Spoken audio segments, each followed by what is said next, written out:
Bem-vindo ao Contos da Meia-Noite. Aqui é a Fran. A partir de agora, o medo não pede licença. Apague as luzes, coloque os fones, feche os olhos e não olhe para trás. A história já começou. Antes de começar nosso relato, deixe aqui nos comentários de onde você está nos ouvindo. O GPS perdeu o sinal na altura do quilômetro 213 da rodovia estadual, no ponto em que a sinalização havia sido vandalizada ou simplesmente esquecida e as únicas referências visíveis eram pinheiros negros de ambos os lados da pista e o céu de novembro que baixava sobre a Serra Gaúcha com a determinação de uma tampa sendo fechada. Fábio Zanella reduziu a velocidade e olhou para a tela preta do celular com a expressão de quem acaba de descobrir que dependia de algo muito mais do que havia percebido. Ao seu lado, Camila, que havia dormido desde Caxias, acordou com a desaceleração e perguntou onde estavam. Não sei, disse Fábio. Esta era uma confissão que ele raramente fazia e que, neste contexto, soou mais grave do que deveria. Camila pegou o próprio celular, sem sinal também, e olhou pela janela para os pinheiros que o farol dianteiro transformava em colunas de sombra. Era 11 da noite. A pousada onde tinham reserva ficava a 40 quilômetros segundo o GPS antes de ele apagar, mas 40 quilômetros numa estrada estadual sem sinalização e com névoa baixando sobre o asfalto era uma distância que dependia inteiramente de não errar nenhuma bifurcação. Eles erraram a bifurcação. Perceberam quando a estrada asfaltada deu lugar ao cascalho sem aviso prévio, não uma transição gradual, não uma placa anunciando deterioração, mas uma linha clara onde o asfalto acabava e a terra começava, como uma decisão tomada há décadas e nunca revista. Fábio parou o carro. Poderia voltar. Deveria voltar, mas a névoa havia fechado atrás deles e os faróis, voltados para trás, iluminavam apenas branco compacto. Vai em frente, disse Camila. Toda estrada leva a algum lugar. Era uma afirmação de fé mais do que de geografia, mas Fábio continuou. O vilarejo apareceu depois de 6 quilômetros de cascalho, numa abertura entre os pinheiros que a névoa tornava imprecisa nas bordas, como uma foto ligeiramente fora de foco. Havia casas, baixas, de madeira escurecida, com janelas que ou estavam apagadas ou tinham as cortinas fechadas.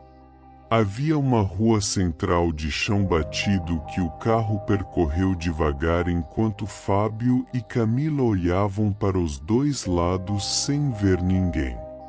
Havia uma construção maior no fundo da rua que parecia ter sido, em algum momento, um armazém ou uma venda.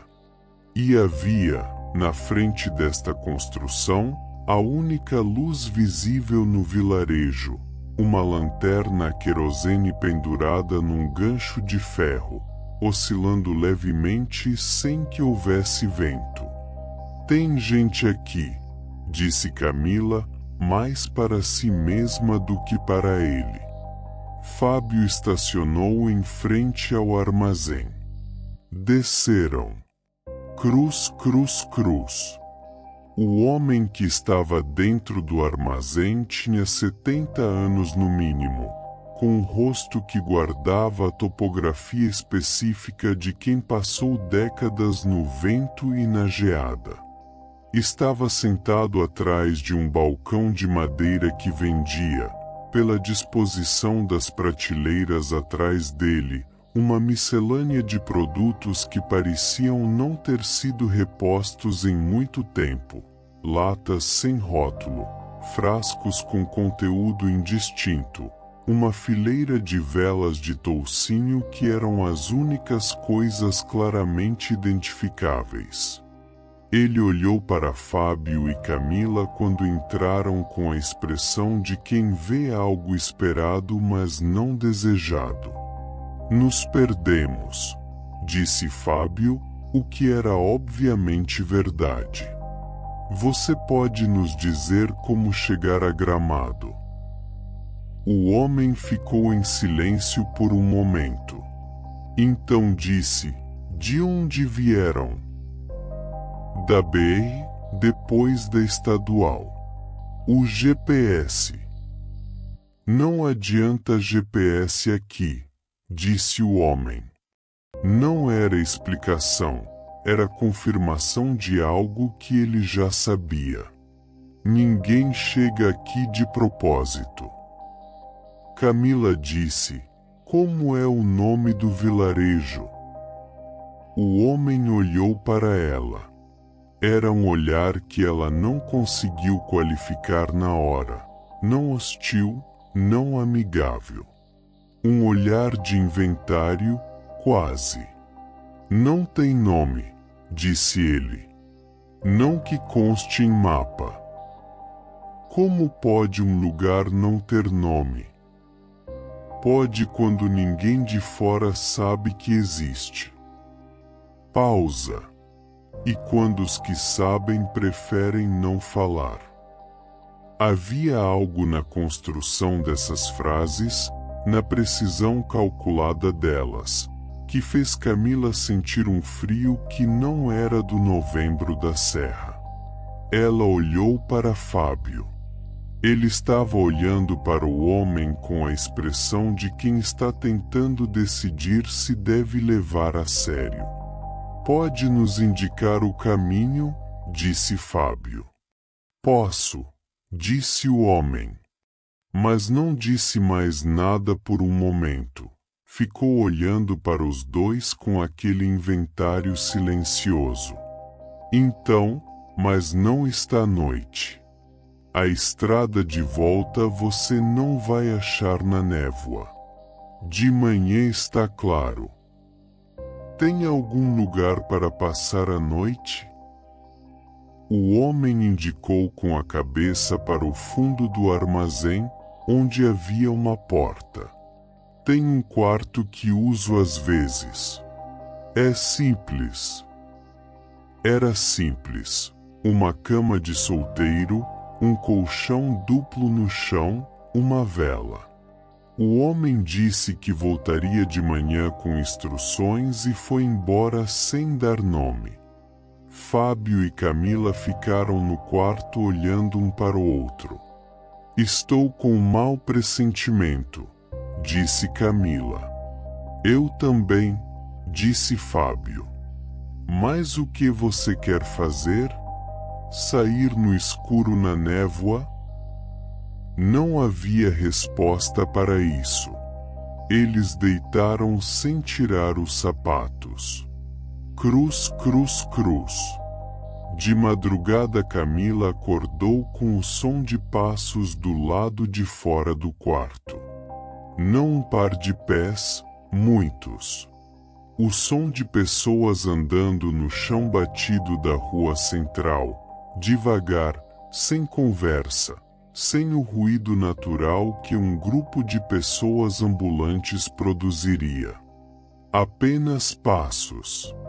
Ela ficou imóvel e acordou Fábio com a mão no braço, o gesto específico de quem quer despertar alguém sem fazer barulho. Ele ouviu também. Eles olharam um para o outro no escuro. Fábio foi até a única janela do quarto, pequena, com uma cortina de estopa, e abriu uma fresta. O que viu na rua fez com que ele fechasse a cortina devagar, com muito cuidado, e voltasse para a cama sem fazer barulho. Ficou um momento antes de falar. Tem pelo menos 30 pessoas na rua, disse em voz baixíssima, andando em direção ao armazém. De noite? Em silêncio. Pausa. E todos estão olhando para cá. O quarto tinha a porta que dava para o armazém e a janela que dava para a rua. Não havia outra saída. Eles ficaram sentados na escuridão, ouvindo os passos se aproximarem, pararem do lado de fora da porta. Depois silêncio. Um silêncio tão absoluto que Camila pôde ouvir a própria respiração e então, com um esforço, controlá-la para não ser ouvida. Ninguém bateu na porta. Ninguém falou. Depois de um tempo que não souberam medir, 5 minutos, 15, 1 hora, os passos voltaram. Se afastaram. O silêncio que ficou era diferente do silêncio anterior, mais vazio, mais definitivo. Quando o dia clareou, eles saíram pelo armazém, que estava vazio, sem o homem velho, e foram direto para o carro. O cascalho da rua estava intacto, nenhuma marca de pés na terra úmida da madrugada. Nenhum vestígio de que 30 pessoas haviam andado ali horas antes. Fábio colocou o carro em movimento. A névoa havia sumido. A estrada de cascalho levava de volta ao asfalto sem bifurcação, como se a bifurcação que haviam tomado na noite anterior simplesmente não existisse. Em 12 minutos estavam de volta à estadual. O GPS ligou sozinho. Não vou falar com ninguém sobre isso, disse Camila. Eu também não, disse Fábio. Fizeram a viagem de volta em silêncio quase completo. Em Gramado, na pousada, a recepcionista comentou que haviam chegado bem tarde. A reserva era para a noite anterior. Fábio disse que havia um desvio na estrada. A recepcionista disse que não sabia de nenhum desvio, que a estrada estava limpa. Naquela noite, no quarto da pousada, Camila acordou às 3 da manhã. O quarto estava silencioso.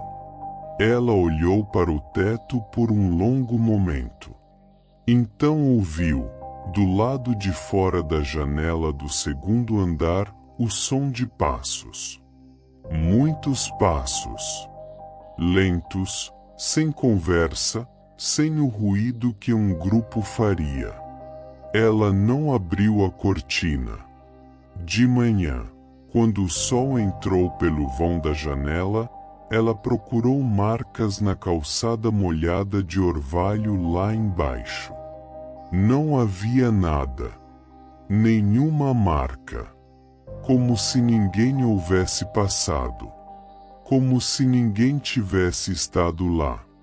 Como se nada tivesse seguido eles para fora do vilarejo sem nome.